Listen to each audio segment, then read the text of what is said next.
Hi, Ashish. Welcome to the Power Talk Show powered by Business Talks Weekly. Thank you for joining our podcast, our channel today, and accepting our invitation. Before we dive into a conversation, can you walk us through your professional background and what led to the creation of Talent Corner? Thank you, Naveen, for having me on your show. My name is Rashesh Doshi, and I am the managing director of a recruitment company based in Mumbai, India. A little bit about how Talent Corner happened to me.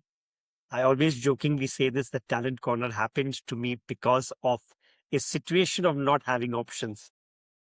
I'm going to rewind back a few years when I was 20 something, which was somewhere around the year 2004.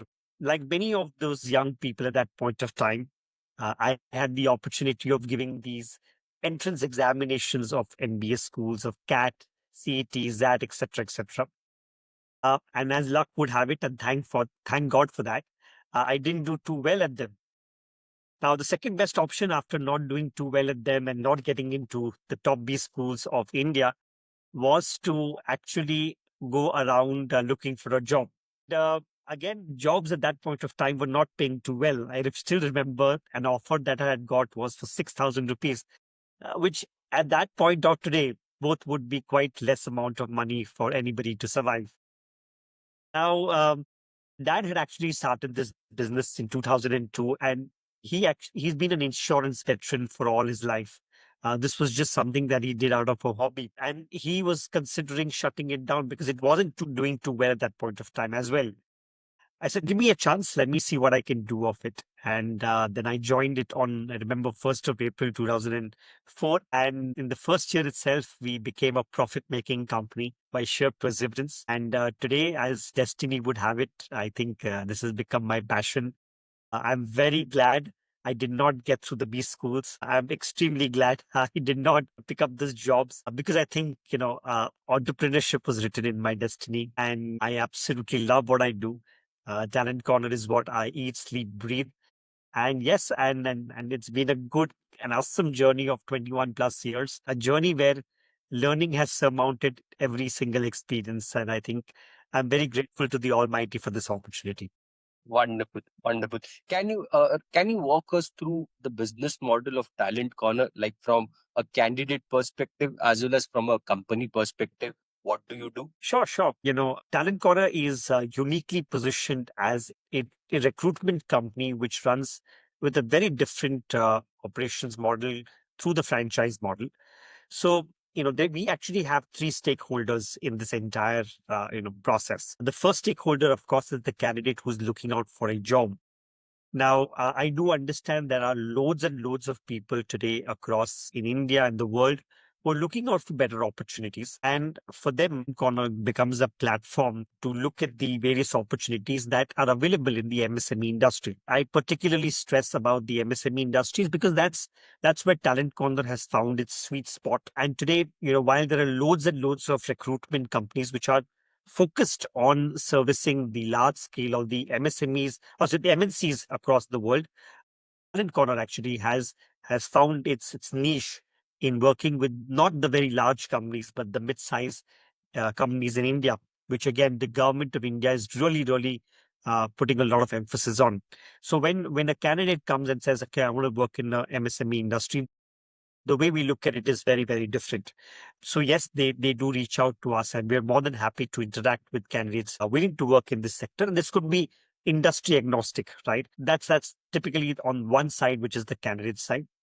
Again, on the company side, the client side, a lot of, like I said, a lot of these mid-size or small size companies today don't have recruitment companies actually wanting to work with them. Surely because they're not very large in size. The Talent Corner likes working with them. And in fact, if you go around looking at what's happening in the world, every large company has understood that the real magic is working with these companies. Such that today morning in the Economic Times, there's a beautiful article where Standard Chartered, the managing director of Standard Chartered, is saying that our growth in India is not going to come from the large companies, but from the MSME segments. Therefore, any company which is small, mid-sized companies looking to grow their talent, we're absolutely open to working with them. We understand, Naveen, that working with a MSME and industry is not the same as working with a large company. A large company will have lots of systems, processes, etc., in place. Whereas in a mid-sized company, things are still owner driven. In a larger company, sometimes they are very clear that what they want. With the mid-sized company, it's obviously more dynamic and more fluid. So you have to continuously work along with their changes in thought process. With a large company, nobody really cares in terms of what you believe and what you think because they already know what they should be looking at. With a mid-sized company, I think they want to have a partner who's willing to listen to them, who they can go back and ask, a zillion questions of how to do it better. And therefore, our second stakeholder, which is the company, the client, is a very integral part because they're genuinely interested in growing their companies. They want to be involved with the process. And therefore, again, any MSME company based out of India around the world looking to hire in India is absolutely a great stakeholder, is a great partner to us. And the third, like I mentioned, the third stakeholder is our franchise partners. And this is a model which is very, very unique in India. We don't have an internal recruitment team. And I say it aloud with a lot of pride and conviction that I do not have an internal recruitment team. My entire ecosystem is built with the support of franchise partners across India who are willing to start a entrepreneurship business from perhaps their homes, but that's willing to give a chance to entrepreneurship. So I have right now homemakers. I have women who earlier with the corporate world, but then they took a break because of family. I have a lot of corporate professionals who are wanting to give entrepreneurship a real chance. And today, I'm sure, I mean, you're reading it a lot around the world as well, saying that. Uh, Post the 40, 45s, a lot of the corporate companies are not willing to retain talent. And this also gives an opportunity for that talent to go out in the market and start their own business.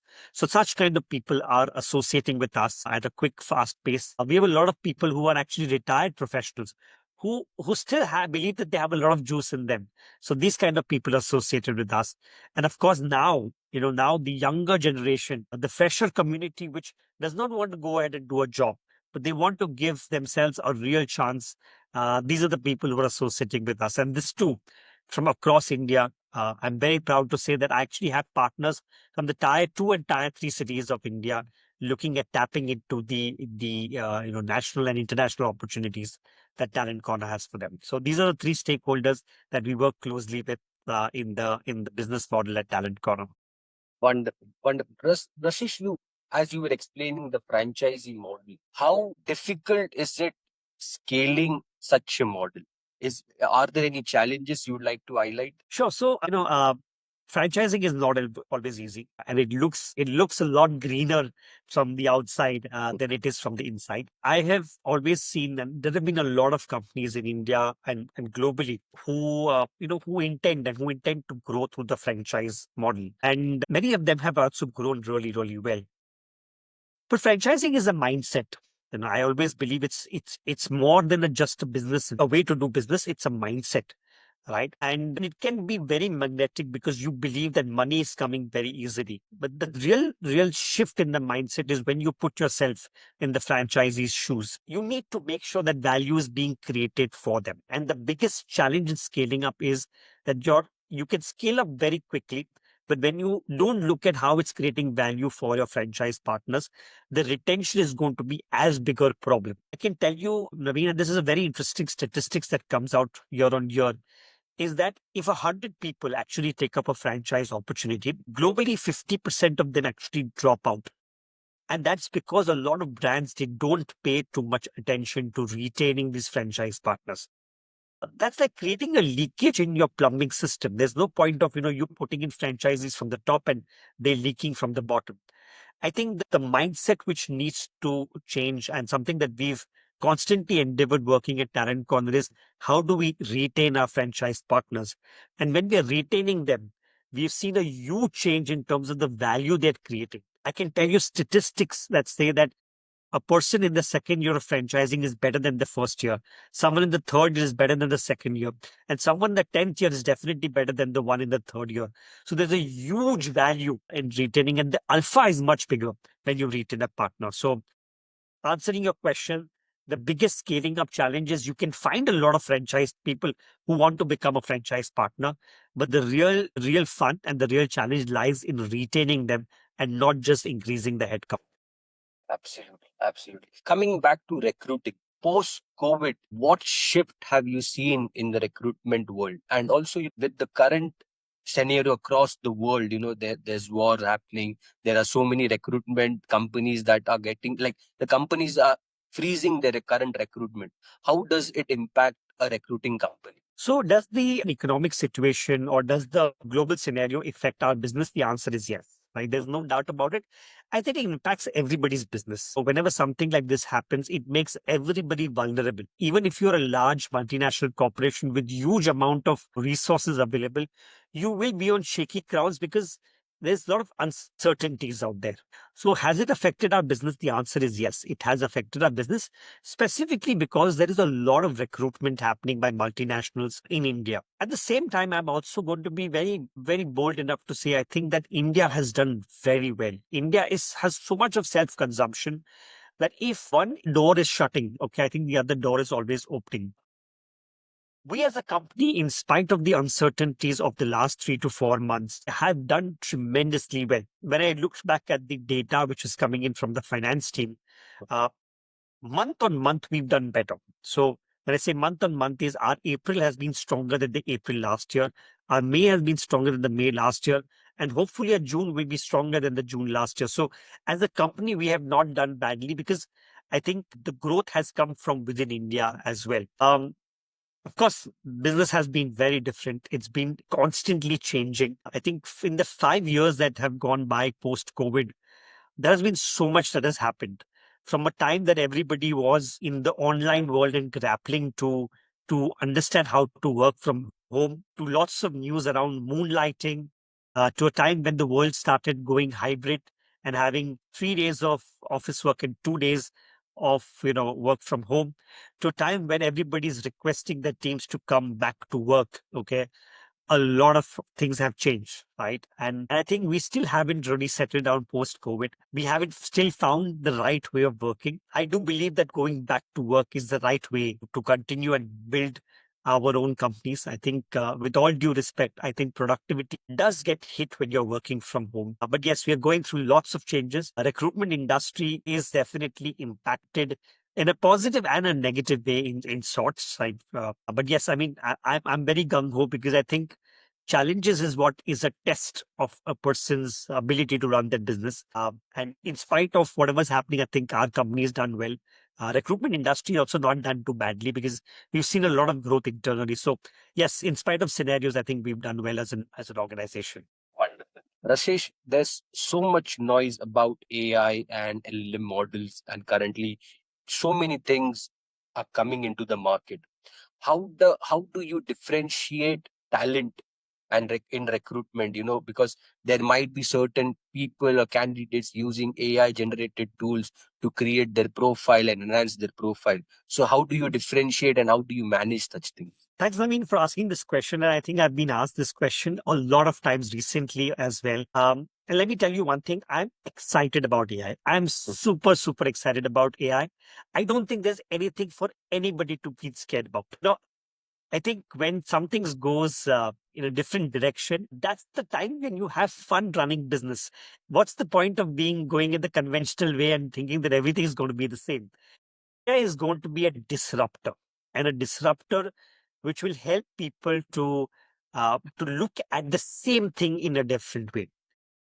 I am so glad now with AI, uh, it's going to benefit everybody, right? And one must look as AI as a partner and not as a threat. AI will help people. And let me first talk about my first stakeholder, which is a candidate. Artificial intelligence will actually help candidates build better profiles. Now, a lot of people will say they will build fake profiles. Not really. A lot of I do understand that people could build fake profiles, but I think a lot of people lost great job opportunities because they could not build great resumes, right? Now, with the help of AI, you can articulate your experience so much more better, right? You can actually tell AI that you can build a resume directly via AI or brainstorm along with AI in terms of how you could actually articulate your entire experience properly and build a prolific profile such that you have a powerful interview. So yes, I think AI will help the candidates on that section. AI will also actually help people prepare for an interview. You can actually get into an entire preparation way of an interview and be prepared. And why not? Don't we all prepare for our exams? We do. Doesn't mean that the exams is a bad way of looking at it. We do prepare for it, and that way our knowledge will also increase. AI is building a lot of curiosity in people. That is something that also helps, in terms of getting people to become open and learning new things. The other side, interviewers, right? I've seen so many people, and this is amazing because I think we sometimes believe that we are going to be great interviewers, but we are not. AI helps us to prepare for interviews as well. Right. So I think that is something which is going to be great. It helps us to prepare for interviews. It helps us to analyze candidates a lot more better. I'm guilty if I say so that I've been using AI to understand a candidate better. And sometimes, I don't come with knowing everything, but it allows me to analyze, it allows me to look at a candidate differently, and of course, bring great talent in our organization as well. And of course, AI is going to take away so much of the stupid, mundane tasks that we wanted to get rid of. It's allowing us to do what is better, which is the human interaction. We humans are great at something. We humans are great at curiosity building, critical thinking, having the ability to listen better, to understand better, to ask the right questions. And I don't think AI is ever going to take it away from us. And that's the truth. So exciting times. We kicked about HR, about AI in our business versus being looking at it as a threat is what I can tell people. Wonderful take on AI, Rashesh. So, Rashesh, what's next for Talent Corner? Is there any innovation or is there any integration that you're working on for the next 3, 5 years? What is your vision? The Talent Corner is going through very exciting times, Naveen. Just off recently, around a few months ago, we got selected by Stanford School. And Stanford School runs this program called the Stanford School Seed Transformation Program, where it works closely with companies, promising companies in the emerging economies to transform them into a world-class organization. The most unique part of this program is it's not only for the business owner, it's also for the team.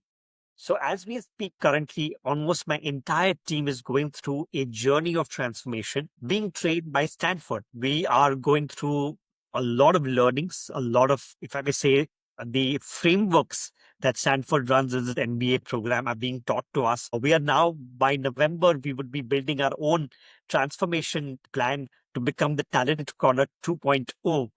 And then after, we start implementing this transformation journey, we will hopefully have a coach coming in from Stanford as well to help us to transform into a world-class organization for the next 3 to 5 years. And we're very excited about it. Of course, like you asked this question that what's happening in terms of growth, we will grow into a global organization. We will start enterprises across the world as we start learning more about it.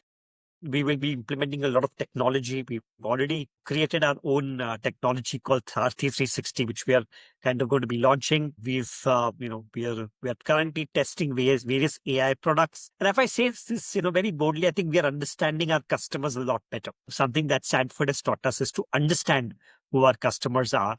And I think we are solving real problems because now we're understanding even better what we're trying to solve. So some great times and some exciting times happening at Talent Corner. Wonderful, and congratulations on your selection for Stanford. So, Rashid, one final question, and I'll break it into two parts. You have been a leader and an entrepreneur for so many years. What advice would you give to the upcoming young entrepreneurs and founders, in this challenging times, how to grow and how to scale? And what advice would you give to a candidate who is a fresher or maybe with 2 or 3 years of experience trying to find a job and everything, as you talked about AI and how to use them? What would be your advice? So someone who is a young entrepreneur, my advice to them would be to look at longevity. Right. I think there is a lot of noise being made around scaling up too fast, making money too fast, being successful too fast. But my opinion, this is strictly mine. Doing everything too fast is like eating a lot of fast food. right? Eventually, it will taste very good in the beginning, but it's got a severe health challenges for you as you move forward. There is a reason why longevity is really, really admired around the world, and that's because it brings strengths. It shows that you are capable of doing something as a long run. And I think young entrepreneurs should be wanting to build businesses which last a lifetime and not just something that you can create and sell. That's not why you become an entrepreneur. You become an entrepreneur for the journey, for the experience, for what it gives you over many years that you are an entrepreneur. So please go through this journey for a longer period of time, if I may say so. And for those on the candidate side, I think be really, really keen on learning as much as possible. Take loads of internships, take every opportunity that it gives you to learn, to network, be a part of as many forums as you can. Read a lot because there's depth in it. I think the word that is really, really not taken further is the word called depth. Whether you are a candidate or an entrepreneur, go deep, go deep into everything that you are doing, because sooner or later everything else will be taken away by technology and AI. But the depth of your knowledge and your experience can't be taken away from you at all. That's my two pieces of advice or 2 cents for the younger generation on both sides. Great advice. Wonderful conversation. Thank you, Rastesh, for your time today. Thank you so much. It has been a great Pleasure. conversation. Thank you so much. Thank you, Ravi.